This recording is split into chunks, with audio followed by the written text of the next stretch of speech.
For those of you who have kids, you are an influential voice when you are sitting across the kitchen table with them. What you have to say and what you say to them can impact their lives for good or evil, love or hate. And it's the exact same thing when you think about your influential voice at work. You're at the boardroom table, you've got your employees, you've got your consultants. It's your responsibility to understand that every single thing you say to them has an impact. You can help make their lives better, or you can make their lives worse. And it's my desire and hope that after today, you will understand the responsibility that you have to choose your words wisely and to help lift up and amplify and elevate others by being an influential voice.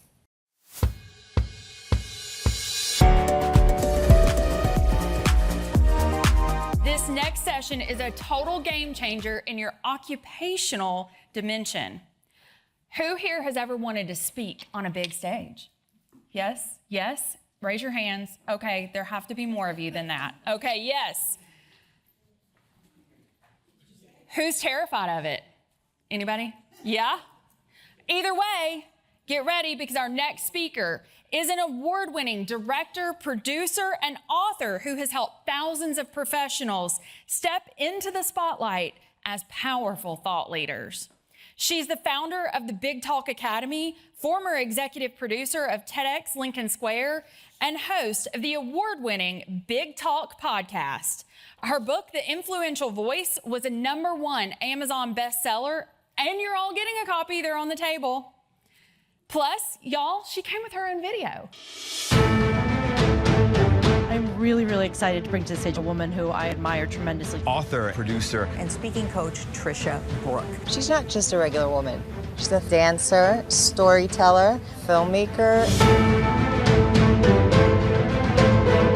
When we talk about everything you're doing, you go from film directing, producing, to writing a book and advocating for change. Tricia Brouk, the author of The Influential Voice.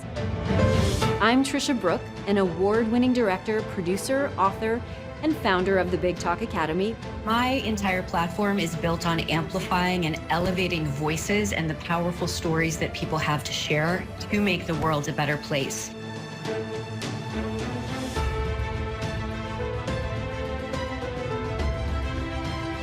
I give speakers a safe space to come and work on material, risk, fall, fail, and be lifted up by the community of speakers who participate. And that accelerates their experience dramatically. I teach the technique of objective and action so that you have tools to rely on any and every time you take a stage. Pitching is not necessarily how you want to get people to your website or to your business. It's inspiring them. It's being your authentic self so that they want to search for you. As a speaker, it's ultimately about making the world a better place and sharing your message. Your story matters, and by sharing it, you can change and even save a life. I literally wake up every day wanting to make a difference in the world. Amplifying and elevating voices in order to make the world a better place is everything. Today, she's here to help us all find and share our own influential voice. She's bold, she's brilliant, and she's about to show you how to speak with purpose and power. Give it up for the amazing Tricia Brouk.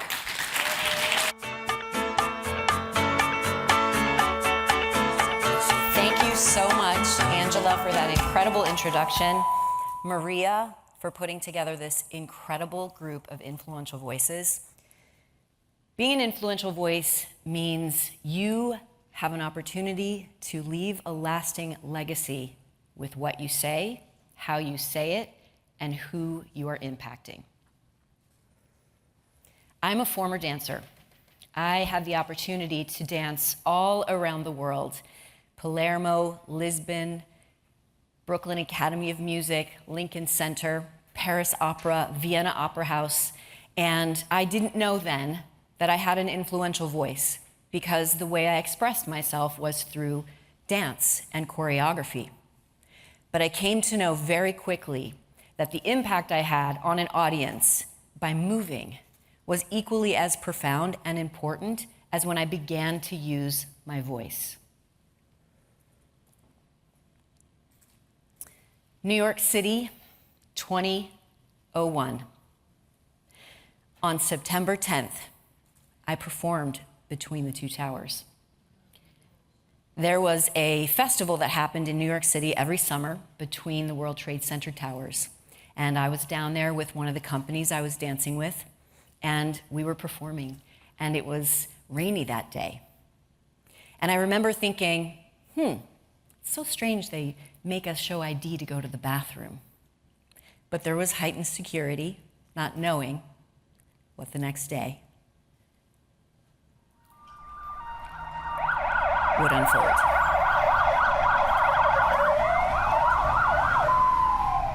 I was whisked on the subway underneath the river to Brooklyn at the front of the water, where I saw the first tower on fire. If you are all local, you understand when I say, you can't comprehend what that means. Your brain can't comprehend what's happening. It's impossible. And I was standing there watching across the river as the plane hit the next tower, still completely unclear as what's happening, how do I process this as a human being, as somebody who's watching something. And then the towers started to fall and the sound took over. And the papers and the smoke and the ash.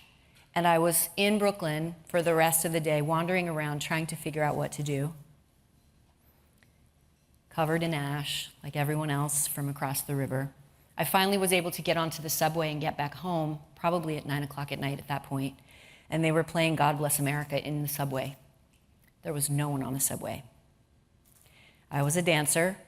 I didn't take, Uber wasn't a thing, I didn't take cars. I was on the subway. So I get home, they shut down Manhattan from 14th Street below, and so I had to show ID to get home because I lived on 11th Street. So there was nobody on the streets, there was no cars, there was nothing. And I get a call the next day from a company I was working with, Big Dance Theater, and the artistic director said, we're gonna keep performing, we're gonna do the show. This particular theater was the Kitchen, which is on 12th Avenue, below 14th Street, which meant when we went to the theater on 12th Avenue, all we saw were ambulances and fire trucks, and we all had a metallic taste in our mouth, and they wanted us to go on with the show, and I thought, why? Why are we doing this? There's a lot of important things we need to be doing in the world, and performing in a theater doesn't feel like it's one of them. However, we did go on with the show. We did perform. And there was a beautiful small audience, probably the size of this incredible room, who met us in the lobby of the theater and thanked us for performing for them and for reminding them how art can heal and how sharing our expression through art with them allowed them to see the good in humanity. This is what being an influential voice means. You have no idea how you're going to impact people or when, and why it's important to continue doing the work you're doing and to use your voice responsibly and generously. Like Angela said, I'm a director, author, producer. I make documentary films about people doing amazing things in the world. I'm a storyteller. I'm the former executive producer of TEDx Lincoln Square. Maria has generously gifted you all my book so that you have everything you need to reinforce what I already know, which is you are influential voices. I've put countless speakers on TED stages around the world, Speak stages, the Oxford Talk stages, the United Nations, the World Economic Forum, Google, Microsoft, Congress, the White House. It is my mission to help elevate and amplify voices like yours so that we can unite humanity through speech. I have the privilege of being featured in a documentary about my speakers whose lives and speaking platforms have transformed. It's streaming on Amazon Prime. And today, we're going to talk about what it means to be an influential voice at home, at work, and in community. For those of you who have kids, you are an influential voice when you are sitting across the kitchen table with them. What you have to say and what you say to them can impact their lives for good or evil, love or hate. And it's the exact same thing when you think about your influential voice at work. You're at the boardroom table, you've got your employees, you've got your consultants. It's your responsibility to understand that every single thing you say to them has an impact. You can help make their lives better, or you can make their lives worse. And it's my desire and hope that after today, you will understand the responsibility that you have to choose your words wisely and to help lift up and amplify and elevate others by being an influential voice. When it comes to being an influential voice in your community, how are you communicating in service of the greater good? The charities that Maria has attached to her business is a great example of being an influential voice when it comes to expressing your care about your community. So I want you to think bigger when it comes to being an influential voice. It is not limited to just being on a big stage. It's every interaction you have with someone. It's every decision you make of how you're going to show up and how you're going to use your voice. Part of being an influential voice also means understanding what you care about. What are you passionate about? If you're unclear about what you're passionate about, what gets you out of bed? What lights your fire? What do you think about every day, all day long? And if you're doing something that you know, when you're truthful with yourself, that is not your passion, rethink what it is you're doing. If you really want to get out of bed every morning and cook, make new recipes, paint, whatever it is, give yourself permission to honor what that is and pivot, reframe what it is you're doing. Once you are clear on what you care about and what you're passionate about, you are unstoppable as an influential voice. What are you willing to do when it comes to time, ego, and energy? All of this is meant to reinforce and to support your influential voices. Where are you spending your time? Are you spending your time scrolling? Are you spending your time watching unnecessary Netflix? Are you spending your time with people who do not support your influential voice? It's time to get very, very honest with yourself about how you're spending your time, because this is an urgent time for us to use our voices. And collectively, when we start using our influential voices for good, we can overcome evil. And I know that to be true. So think about where you're spending your time and who you're spending your time with. And being a speaker is like being an athlete. How are you impacting your energy? How are you increasing your energy? Are you hydrated? Are you doing the repetitions by getting on stages or by practicing communication skills? Are you going to sleep early? Are you making sure that you are taking care of your body and your speaking career and platform like you would an athlete? It's important to understand where you're spending your time, how you're impacting your own physical energy, because this is the work. And you are all in this room because I know that you know this is the work. And then ego. We don't get out of bed in the morning without an ego. We have to have an ego. However, this is not about us. It's about humanity. It's about our audience. It's about the other person who's in front of us when we are using our influential voice.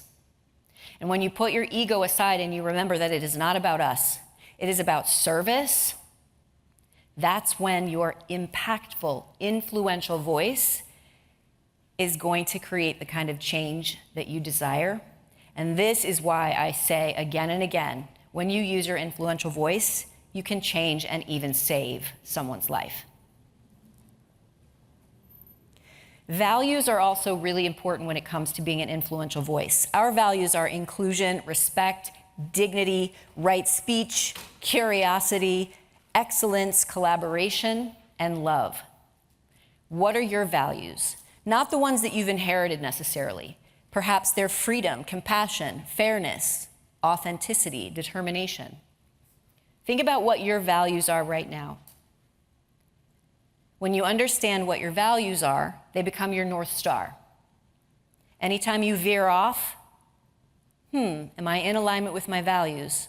No, I'm going to come back on.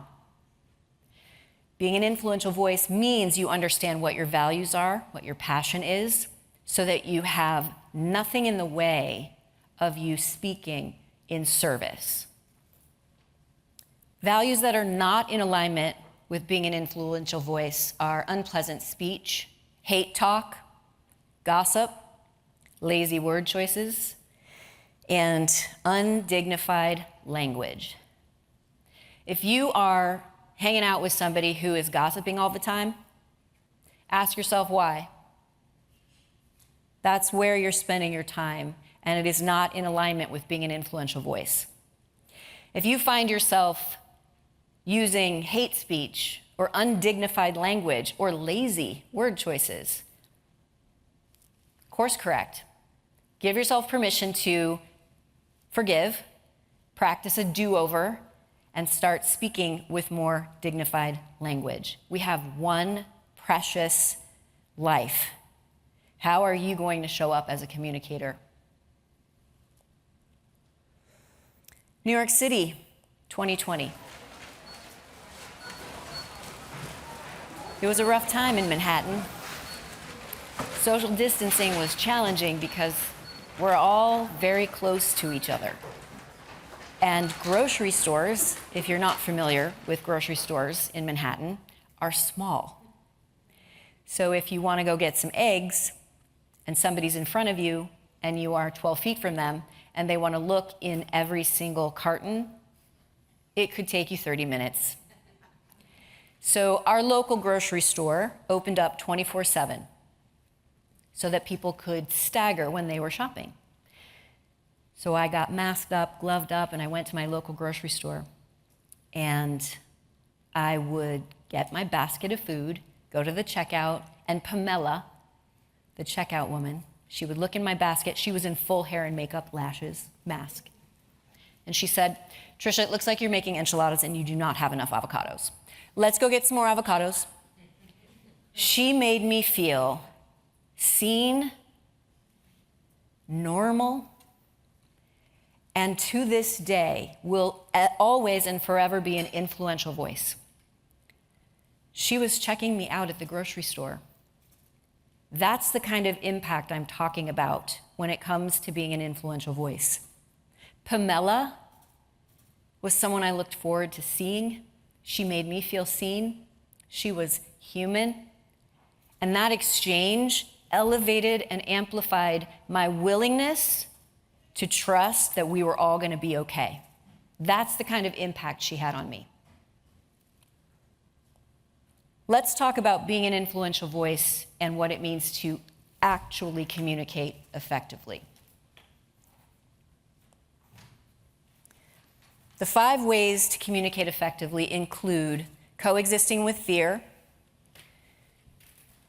context for global impact, credibility, relatability, vulnerability, performance and choreography, and understanding how to motivate instead of manipulate. Let's talk about what it means to coexist with fear. I saw a few hands up when Angela asked if anybody was afraid of public speaking. You may have heard Jerry Seinfeld's quote, "Most people would rather be in the coffin and not be given the eulogy," because it's real. And the reality is, when you're on stage, your body is going to physiologically betray you. It doesn't matter how many stages you have been on. Sweating, butterflies. Your body will physiologically betray you, so coexisting with the fear is important. And that means understanding that it is not about you. When you think about, what if I fail? What if I fall? What if I say something dumb? What if somebody said it better? What if my trauma is not as important as someone else's and I'm sharing it? That's about you. It needs to be about the audience. I'm here to serve. What I am sharing is going to impact one person in this audience. And when you think about it impacting one person, the right person who is meant to hear from you, then that fear can take a back seat. The other way you can manage, coexist with fear, is by rehearsing under mild pressure. You do not want to take a stage having only rehearsed in front of the mirror and your dog. It's a different experience. So because your body is going to physiologically betray you, you need to know how to handle that. What happens when I begin to speak and I feel queasy, or I'm sweating, or I have a little bit of tremor in my hands because of nerves? Well, if you rehearse under mild pressure, like a family member or your close colleague or friend, what you do is you create a confidence-competence loop where you can trust, I was really nervous and I still did it. I was able to complete the talk, deliver the talk, coexist with that fear, not allow the physiological response to derail me. And then you increase that pressure, a group of people that you respect. And then you increase that pressure more, other speakers. So this gives you an opportunity to coexist with fear and to reinforce that confidence-competence loop that you can speak in front of people while you're still experiencing nerves. And then just like an athlete, which I mentioned earlier, visualize yourself on that stage. Just like athletes visualize that ball going into that net, visualize the room, the smiling faces, what the stage feels like, what the lights feel like. Put yourself in that place so that you set yourself up for success. Context is really important when it comes to being an effective communicator. If you understand these three questions, why does it matter? Why does it matter to me? And why does it matter to the world? Your message and your storytelling will have more impact. Context is important because we want everyone in the room to experience our impact and our voice and our message, even if it's not specifically for them. What I mean by this is, if it has global context, everybody in the room can learn from it. Thank you so much.